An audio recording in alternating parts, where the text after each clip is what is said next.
Untuk menuju sawah, sejumlah siswa harus berjalan dari rumahnya untuk mendapatkan sinyal guna mengikuti pembelajaran daring.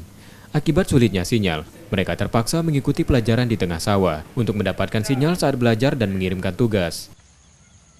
Karena di rumah tuh sinyalnya galak-galak hilang, tidak sinyal. Kalau di tengah sawah? Banyak, kadang banyak, kadang nado, kadang date.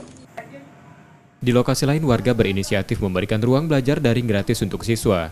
Selain memberikan akses internet, di sini disediakan laptop, masker, dan tempat cuci tangan. Fasilitas yang diberikan apa itu dari uang daring ini? Wifi gratis, dibeliin laptop, dikasih masker, lalu disiapin minum. Siapin minum ya. Terus dengan adanya ini terbantu tak kita? Baik dari segi orang tua mungkin. Terbantu karena bisa mengurangi beban orang tua.